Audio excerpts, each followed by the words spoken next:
हैं। चलो तो आज हम चालू करेंगे, वेक्टर्स खत्म हो गया तो आज चालू करते हैं काइनेमेटिक्स को।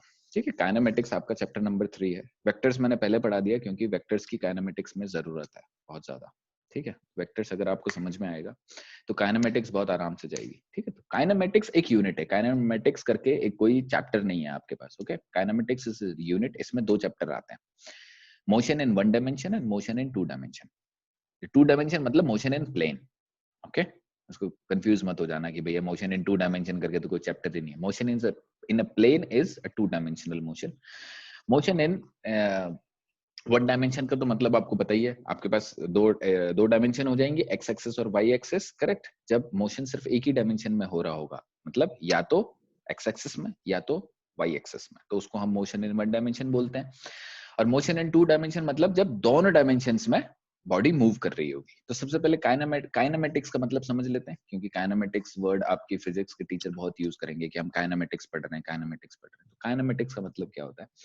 काइन का मतलब होता है motion, kinetic energy. Yes relate कर सकते हाँ हो? हाँ तो काइन का मतलब होता है मोशन और मैटिक्स का मतलब होता है मैथ्स। मतलब मोशन मैथ्स हाँ, कि जब भी कोई ऑब्जेक्ट मूव करेगा, मतलब जब भी मोशन होगा, उस टाइम पे जो भी हम मैथ्स करेंगे वो काइनेमेटिक्स के अंदर आएगा। मतलब यहाँ पे कैसा होगा, ऑब्जेक्ट मूव कर रहा है तब आपको कौन कौन से वेरिएबल्स के बारे में पढ़ाया जाता है, कौन कौन सी क्वांटिटीज हैं जब आपको वो उस टाइम पे आपको पढ़नी पड़ती हैं।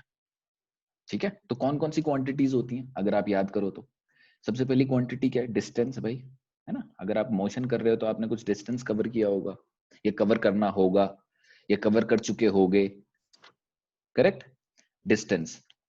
दूसरा इसी का displacement displacement his brother from another mother, क्योंकि ये वेक्टर है, ये स्केलर है, तो डिस्प्लेसमेंट। करेक्ट। दूसरी चीज स्पीड, तीसरी चीज सॉरी, फिर वेलोसिटी, फिर this is also brother acceleration, right, फिर और ये एक्सेलरेशन एक्सेलरेशन हो गया, है ना। और एक नई क्वांटिटी इंट्रोड्यूस होती है, जर्क, 11th क्लास में। ठीक है, धक्का, जर्क। ओके, तो वो हम पढ़ेंगे, इसको हम पढ़ेंगे। पर ये सारी क्वांटिटीज आपने ऑलरेडी देख रखी है ना 9वीं क्लास में। आपको अगर किसी ने बुक खोलने की जहमत उठाई होगी तो ये सब चीजें उसको दिख गई आपने होंगी। खुलवा दी थी आपने खुलवा दी थी भाई वो तो हमारे पास जो बच्चे थे उनकी खुली है ना, बाकियों की तो नहीं पता ना हमें। बाकी उन्हें खुले में ऐसे ही फर्स्ट हैंड करके बेच दिया वो brand new book, you never know, right. तो ये distance, displacement, speed, velocity, acceleration. Okay, इनका फंडा 9वीं क्लास से बदलता है क्या? कुछ नहीं बदलता। 9वीं क्लास में भी वही पढ़ाया था, अब 11वीं क्लास में भी वही पढ़ेंगे। तो उन लोगों के लिए थोड़ा सा बोर होगा, क्योंकि डिस्टेंस डिस्प्लेसमेंट वापस पढ़ाएंगे तो थोड़ा सा उनको बोर ऐसा फील होगा, लेकिन उनकी भी इस बोरियत का इलाज है हमारे पास, न्यूमेरिकल्स।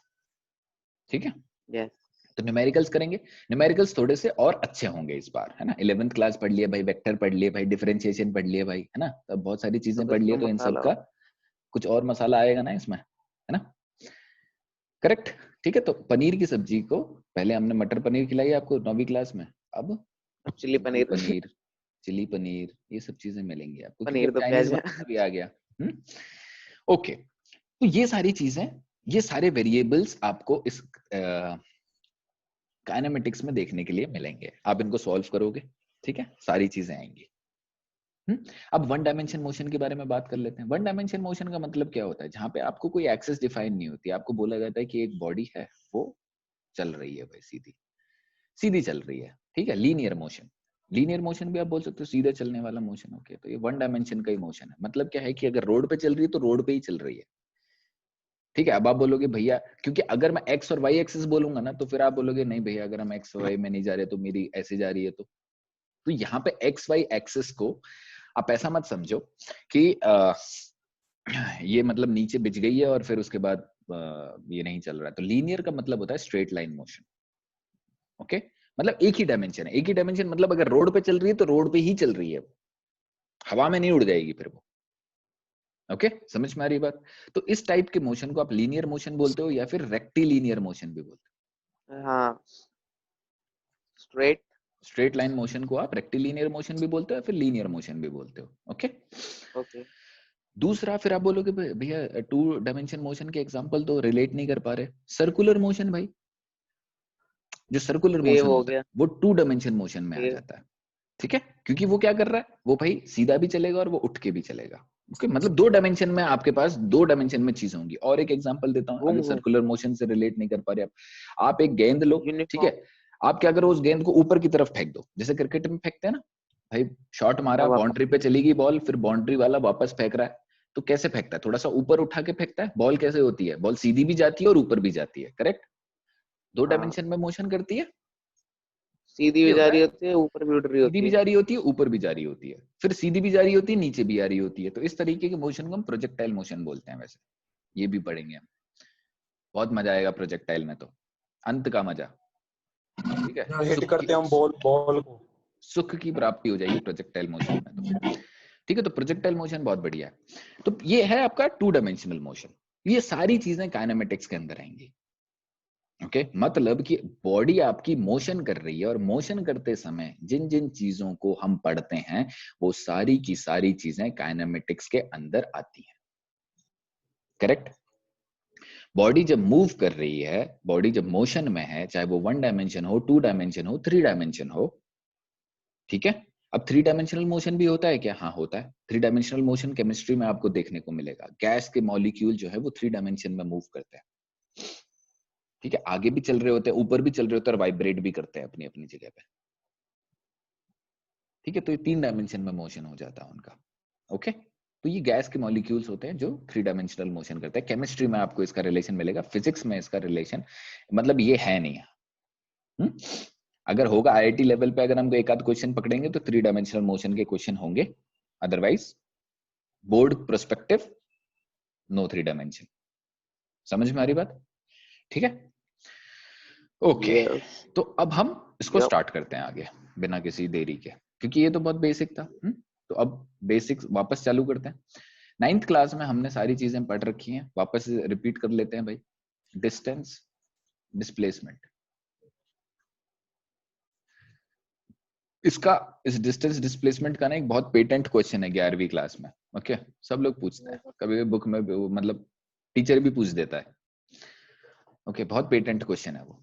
डिस्टेंस डिस्प्लेसमेंट आपको पता ही है। डिस्टेंस, हम अभी काम करते हैं, इसको ऐसे ना लिख के, इसको ऐसे इस तरीके से लिखते हैं तो आपको थोड़ा सा समझ में आएगा ना, कंपैरिजन करते हुए। डिस्टेंस क्या होती है? एक स्केलर क्वांटिटी है ना। डिस्प्लेसमेंट क्या होती है? एक वेक्टर क्वांटिटी। स्केलर क्वांटिटी का मतलब है इसके पास सिर्फ मैग्नीट्यूड रहेगी। डिस्प्लेसमेंट मैग्नीट्यूड के साथ साथ क्या होती है? इसके पास डायरेक्शन भी होती है। करेक्ट? अब डायरेक्शन को बनाने के लिए इसका मतलब ये है, मैंने आपको 9th क्लास में भी पढ़ाया था कि क्योंकि इसके पास डायरेक्शन होती है तो ये ऐसा लहरें लेके नहीं चल सकती, क्योंकि जैसे ये लहरें लेती है वैसे ही इसकी डायरेक्शन बदलती रहती है। डिस्टेंस के पास ये फ्लेक्सिबिलिटी है कि वो लहरें लेके चला सकता है ना, साइकिल को वो जूम जूम जूम ऐसे चला सकता है। कब चला सकते हो? जब पापा नहीं देख रहे, मम्मी नहीं देख रही, कोई नहीं देख रहा, लेकिन पापा मम्मी सब देख रहे हैं तो क्या थोड़ा शोबाजी नहीं कर सकते ना आप? तो डिस्प्लेसमेंट के ऊपर कांस्टेंट नजर रहती है ना, तो ये ऐसे रंगबाजी नहीं कर सकता वो, उसको क्या सीधा जाना पड़ता है, और सीधे जाने की वजह से इसके पास डायरेक्शन होती है। ओके, इसके पास डायरेक्शन नहीं हो सकती, क्यों? क्योंकि लहर ले प्रॉपर रहा है भाई, डायरेक्शन। मौज ले रहा है भाई, मौज ले रहा प्रॉपर है डायरेक्शन जिंदगी की, नहीं आता। तो इसके पास कोई डायरेक्शन नहीं है, तो ये स्केलर है। और क्योंकि इसके पास डायरेक्शन नहीं, इसलिए वो लहरें भी ले सकता है। तो इट्स लाइक दोनों चीज है। तो डायरेक्शन इसके पास है, इसलिए सीधी लाइन में चलता है। ये सीधी लाइन में चलता है, मतलब इसको हम क्या बोल सकते हैं और डिस्प्लेसमेंट को, कि this is the shortest distance distance between initial and final point. Between initial and final point. अब देखो, इनिशियल और फाइनल पॉइंट का मतलब समझाता हूं मैं आपको। इनिशियल एंड फाइनल पॉइंट का मतलब क्या होता है? क्या वो बॉडी के मोशन को डिफाइन करता है कि बॉडी यहां से स्टार्ट हुई है, यहां पे खत्म होगी मोशन करना? नहीं, ये आपकी कैलकुलेशन की रेंज को बताता है कि आपने कब उसके मोशन के लिए कैलकुलेशन चालू करी और कब उसके मोशन के लिए कैलकुलेशन खत्म कर दी। जब चालू करी तो वो इनिशियल पॉइंट होता है, जब फिनिश कर दी तो वो फाइनल पॉइंट होता है। ओके, इसीलिए ऐसा जरूरी नहीं होता कि हमेशा इनिशियल पॉइंट पे स्पीड या वेलोसिटी 0 हो, है ना। वरना क्या होगा, अगर मोशन वहीं से स्टार्ट हो रहा है तो हमेशा इनिशियल पॉइंट पे वेलोसिटी ये स्पीड 0 होनी चाहिए थी, लेकिन ऐसा नहीं होता। भाई ट्रेन छूटी दिल्ली से, लेकिन मुझे नजर आई पलवल में, और थोड़ी देर आगे तक नजर आई बस। तो इसका मतलब ये थोड़ी कि पलवल से ही ट्रेन चली और जहां तक मुझे नजर आई वहीं तक खत्म हो गई, ऐसा नहीं है ना। वो मेरे लिए इनिशियल पॉइंट और फाइनल पॉइंट होगा, बट बॉडी एक्चुअल में किसी एक पॉइंट से स्टार्ट हुई होगी और किसी एक पॉइंट तक खत्म होगी आगे जाके। समझ में आ रही बात? ठीक है, इनिशियल पॉइंट और फाइनल पॉइंट का कंसेप्ट समझ में आया। तो आपकी कैलकुलेशन के लिए जो भी कैलकुलेशन हम करेंगे, उस कैलकुलेशन में जिस पॉइंट से आप कैलकुलेशन स्टार्ट कर रहे हो वो पॉइंट आपका इनिशियल पॉइंट होगा, और जिस पॉइंट पे आप कैलकुलेशन खत्म कर रहे हो वो आपका फाइनल पॉइंट हो जाएगा। भाई क्लियर है मामला? ठीक है। Yes. अब डिस्टेंस और डिस्प्लेसमेंट में रेशियो, डिस्टेंस एंड डिस्प्लेसमेंट में रेशियो या फिर रिलेशन, अगर मैं आपसे पूछूं तो डिस्प्लेसमेंट में इसको हम लिख लेते हैं बड़ा डी, और डिस्प्लेसमेंट को हम लिख लेते हैं छोटा डी। ओके, समझ में आ जाएगा। तो इनमें क्या रिलेशन हो सकता है? क्या रिलेशन हो सकता है भाई डिस्प्लेसमेंट और डिस्टेंस और डिस्प्लेसमेंट में क्या रिलेशन हो सकता है? बताओ। मैग्नीट्यूड, इसके पास मैग्नीट्यूड डिस्प्लेसमेंट, होता है। डिस्प्लेसमेंट डिस्टेंस के बराबर भी हो सकती है कि नहीं? हाँ, है ना। पर क्या डिस्प्लेसमेंट डिस्टेंस से बड़ी हो सकती है कभी? No. सोचो। नहीं ना, क्यों नहीं हो सकती? क्योंकि ये हमेशा भैया स्ट्रेट लाइन पाथ है, क्योंकि ये स्ट्रेट लाइन, स्ट्रेट पाथ है, शॉर्टेस्ट भैया पाथ है, स्ट्रेट है, शॉर्टेस्ट पाथ है। शॉर्टेस्ट है, राइट। ये शॉर्टेस्ट पाथ है। देखो मैं आपको एग्जांपल दे देता हूं, ये ए है और ये बी है। Okay, what is this? Distance. What is this? Distance. और सीधे जाएगा तब भी distance. What is this? Distance. What is this? Distance and displacement. Displace, okay, ये डिस्टेंस भी हो सकता है और डिस्प्लेसमेंट भी हो सकती है। भाई कोई बच्चे होते हैं ना जिनको ऐसा नहीं है कि मम्मी पापा देख रहे हैं तभी हम सीधा चलेंगे, उनको कोई जरूरत नहीं है सीधा चलने की, लेकिन फिर भी वो सीधा चलते हैं, है ना। तो वो डिस्प्लेसमेंट भी बन सकते हैं, बट डिस्प्लेसमेंट को तो सीधा चलना ही पड़ता है।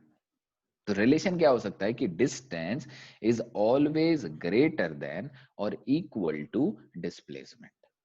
यस भाई, समझ में आ रही बात क्या बोला मैंने? Distance is always greater than equal to displacement. Yes, याद रखना इस बहुत बात बड़ी को। बात, बहुत बड़ी बात बोल दी गई है। ठीक है, इस चीज को याद रखना हमेशा। ओके, क्योंकि इस पे क्या है, थोड़ा सा एमसीक्यू वगैरह में कुछ क्वेश्चन मार देगा आपको। तो ये इन दोनों के बीच में रिलेशन होता है, डिस्टेंस और डिस्प्लेसमेंट में। इसी तरीके से अब हम वेलोसिटी पे आ जाते हैं और स्पीड पे आ जाते हैं। उससे पहले एक क्वेश्चन कर लेते हैं डिस्प्लेसमेंट पे। ठीक है, डिस्प्लेसमेंट पे कुछ क्वेश्चंस कर लेते हैं, थोड़ा सा यादें ताजा कर लेते हैं आपकी डिस्प्लेसमेंट पे क्वेश्चन। याद है ताजा, 2 मिनट रुक जाओ। ठीक है, तो डिस्प्लेसमेंट पे क्वेश्चन कैसे स्टार्ट होता है? सर्कल बना के, है ना, क्योंकि स्ट्रेट में तो कोई दिक्कत वाली बात नहीं है ना। सर्कल में थोड़े से मसले होते हैं। सर्कल में मसला कुछ नहीं है, एक काम करेंगे, ये ए पॉइंट है आपका, ठीक है, एक पॉइंट ए मानेंगे, दैट इज इनिशियल पॉइंट, ये ए पॉइंट हो गया। ठीक है, एक मान लेंगे फाइनल पॉइंट, एक मान लेंगे बाकी फाइनल अपोजिट पॉइंट। यस, तो अपोजिट सबसे पहले हम क्या मानेंगे? सबसे पहले बहुत आसान क्वेश्चन, ए और बी, इसको हम मान लेंगे बिल्कुल अपोजिट, बी। ठीक है, ये आपका सेंटर हो गया सर्कल का, और ये हो गया आपका आर डिस्टेंस। ये सर्कल है, हाँ, अंडा जैसा लग रहा है लेकिन सर्कल है। ठीक है, थोड़ा सा बेयर विद मी। ठीक है, वरना बोलोगे भैया आपने तो अंडा बनाया फिर आर मान रहे हो सब जगह, ऐसा जरूरी है? तो सर्कल है ये। ठीक है, सर्कल है ये। ओके, इसकी रेडियस आर है। अब आपसे पूछा जा रहा है फाइंड डिस्टेंस एंड डिस्प्लेसमेंट। ठीक है, कैपिटल डी लिखूं तो डिस्टेंस और स्मॉल डी लिखूं तो डिस्प्लेसमेंट चलेगा, है ना। Yes. Okay, between A and B. तो सिंपल क्वेश्चन है भैया, डिस्टेंस कैसे निकालोगे आप? डिस्टेंस कैसे जाएगा? वो सीधा सीधा रास्ता जाएगा, ये वाला रास्ता जाएगा, है ना। तो सीधा सीधा रास्ता कोई सा जाएगा, भी ले लो, जैसा जैसा रास्ता जाएगा वो। किसी नहीं भी नहीं, साइड द से ले एक्चुअल सकते हैं। पाथ। हाँ, यहाँ से भी ले लो, यहाँ से भी ले लो, ऐसा कुछ नहीं है। मेरे को ये साइड पसंद आई तो मैंने यहाँ से लिया, ऐसा कुछ नहीं। आप यहाँ से भी जा सकते, लेकिन द एक्चुअल पाथ, ओके, जहाँ पे वो चलेगा। अब एक्चुअल पाथ और शॉर्टेस्ट पाथ में फर्क क्या होता है? कतई मुझे सामने जाना तो है, सामने। हाँ, मुझे जाना है अपने घर से लेके आर्यन के घर पे। मेरा घर है आदर्श कॉलोनी में, आर्यन का घर है न्यू कॉलोनी में। न्यू कॉलोनी में ना भाई? एक्सटेंशन। जी भैया। अबे उसका घर उसको तो बोलने दे, उसका भी तू ही बोलेगा।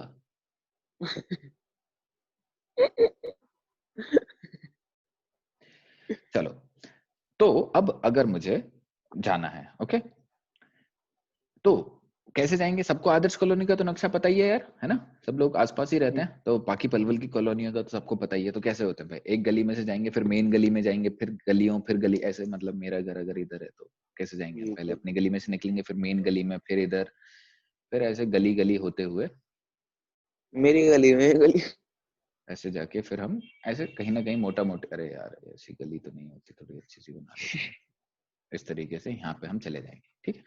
तो ये एक्चुअल पाथ है। मतलब मुझे अगर साइकिल से जाना होगा, स्कूटर से, कार से, कैसे भी जाना होगा, तो मैं इस रोड से चलूंगा, है ना? हाँ, तो ये हवाई होता जहाज है से मेरा जाना होगा फिर। डिस्टेंस, ये होगा मेरा डिस्टेंस। लेकिन अगर मैं बोलूँ कि डिस्प्लेसमेंट कितनी है, तो मेरे को कोई फर्क नहीं पड़ता बीच में क्या घर आ रहे हैं, क्या घर नहीं आ रहे हैं। मैं क्या करूंगा, सीधी लाइन यहाँ खींच दूंगा, ठीक है? इफ आई एम हल्क और सुपरमैन और व्हाटएवर, अगर मुझे जाना होगा, हल्क को जाना होगा, तो वो थोड़ी देखेगा घर है कि नहीं, आम हल्क ऐसा करके निकल जाएगा वो तो, या फिर सुपरमैन ऊपर से निकल जाएगा। तो this is the straight line, अगर आपका but this is not the अगर एक्चुअल आपका path. But this is not the actual path. हाँ, पर क्या ये एक्चुअल पाथ नहीं हो सकता है? हो सकता है, हो सकता है ना? क्योंकि भाई अगर घर ना होते बीच में, तो शायद मैं निकल जाता, जैसे खेत खेत में से निकल जाते हैं लोग। अरे हाँ है हाँ ना? जैसे खेत खेत में से हाँ निकल जाते हैं, क्या हम नहीं निकल सकते वहां से? निकल सकते हैं भाई, क्योंकि वहां कुछ है नहीं। But is it actual yes, path? No, it's not actual path. Okay, actual path road से जाएगी आपकी, लेकिन इट इज आपके द एक वर्चुअल शॉर्टकट मार पाथ। दी है। ओके, आप चल सकते हो इस पे। इसी तरीके से, तो अगर आप डिस्टेंस निकालोगे, तो आपको हमेशा फिगर के अकॉर्डिंगली जाना पड़ेगा, याद रखना इस बात को। हाँ लेकिन डिस्प्लेसमेंट में आप अपनी कार्यस्थानी कर सकते हो, ठीक है? सीधे तो पैना के डिस्टेंस, भेज। हाँ, तो अब ये जो कलर बना, ये इस कलर का मतलब क्या है कि ये है डिस्टेंस। तो डिस्टेंस कितना हुआ? ये सर्कल का आधा सर्कल, आधा सर्कल मतलब सेमी सर्कल। डिस्टेंस आपका क्या हुआ? Semi semi circle. Circle. Semi circle का पेरीमीटर कितना होता हाफ है पाई यार। लक्की? हाफ पाई नहीं। आज जी ले जिंदगी पाई यार। बेटा, सही है। पाई यार। पाई यार। पाई यार। पाई यार पाई अपन। पाई आर अपॉन 2, है ना? यार पाई है ना? में पाई यार होता है, टू अरे पाई यार पाई होता है यार। पूरे तेरी का। भूत के, पाई यार। सरकमफेरेंस का फॉर्मूला क्या होता है? 2 पाई आर। रिकॉर्डिंग में यार बेइज्जती मार दी। सरकमफेरेंस 2 पाई आर, आधी सरकमफेरेंस मतलब पाई आर, भाई तो ये पाई आर है, रिकॉर्डिंग में। ठीक है? तो ये पाई आर है। हम्म। तो डिस्प्ले डिस्टेंस कब पता चल गया? अब डिस्प्लेसमेंट के बारे में आते हैं भाई। डिस्प्लेसमेंट कैसे डायमीटर निकलेगी? 2r। सीधा निकाल देंगे, 2r। हैं? सीधी 2r लाइन खींचेंगे डायमीटर। इस तरीके से। अब ये डिस्टेंस कितना है? ये r है, ये भी r है, तो आपकी डिस्प्लेसमेंट हो जाएगी 2r 2r। ओके, ये तो आपका डायमीटर। डिस्टेंस हो गया पाई आर, और डिस्प्लेसमेंट हो गई 2r, है ना? r कॉमन आर निकाल भी लो। कैपिटल ले लेते हैं, capital.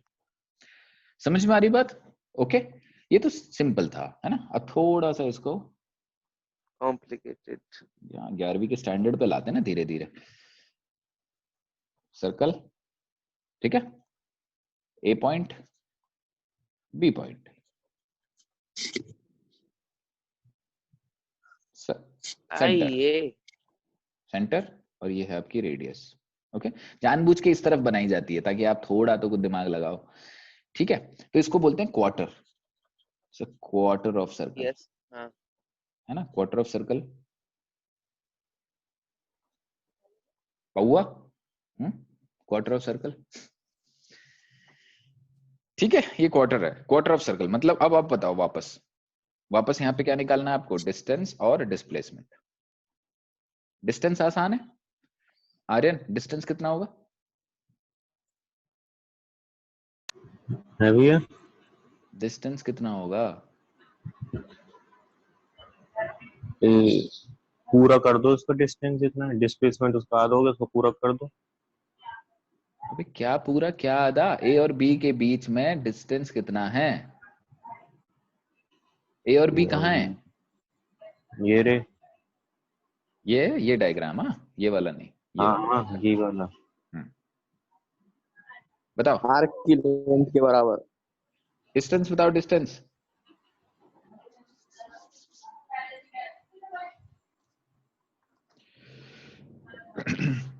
2 pi are.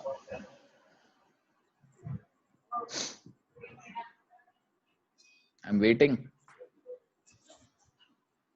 2 pi r theta upon 360. इनको सीधा आता ही नहीं।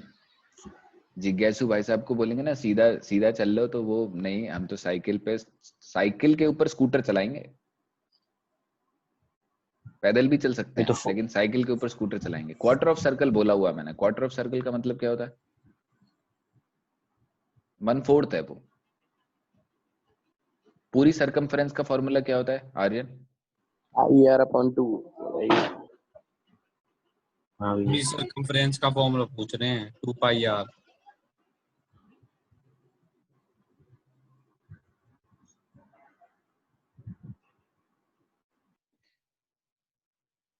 To pi are.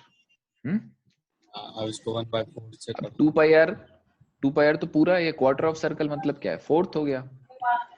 1/4 मतलब 4 से कर लो भाई इसको।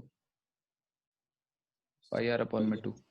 थोड़ा सा और दिमाग लगाया जा सकता था कि भैया आधे का तो हम ऑलरेडी बात कर रहे थे, आधे का आधा है। तो पाई आर अपॉन 2 हो जाएगा। तो ये तो हो गया डिस्टेंस। अब डिस्प्लेसमेंट निकालेंगे। डिस्प्लेसमेंट कैसे निकलेगी? ये ए से बी की तरफ है तो ये ए बी वेक्टर। कैसे निकालेंगे अब?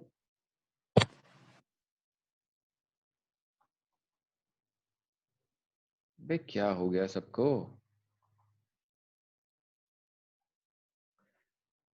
अरे 90 डिग्री राइट एंगल ट्राइंगल है ये। हाइपोटेन्यूज ना निकल रही। कितनी होगी लक्की? Root 2r.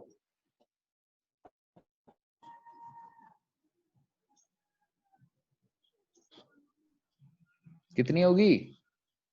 बोल तो दिया भैया उसने। तो तू भी बोल Root ना। 2r. तेरे से पूछा ना Root- मैंने। कैसे निकलेगा रूट 2r? बताना मुझे। फॉर्मूला लगा के। कौन सा फॉर्मूला लगाऊं? पीजीटी। क्या होता है पीजीटी? हाइपोटेन्यूज का स्क्वायर और इज इक्वल टू परपेंडिकुलर का स्क्वायर प्लस बेस का स्क्वायर। अब क्या करूं? परपेंडिकुलर कितना है?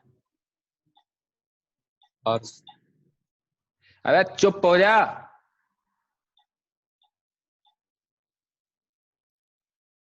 अलग की कितना है?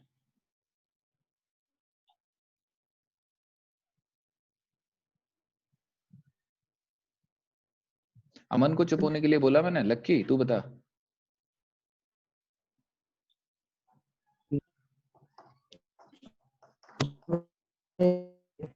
AB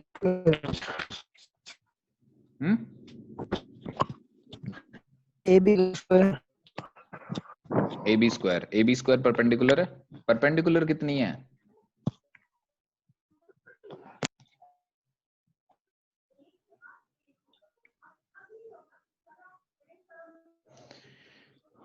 परपेंडिकुलर कितनी है भाई?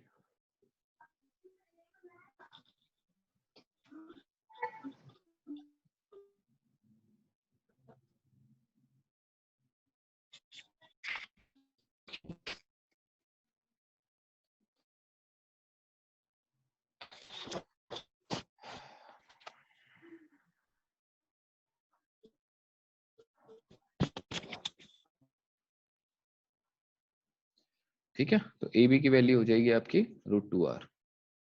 Yes.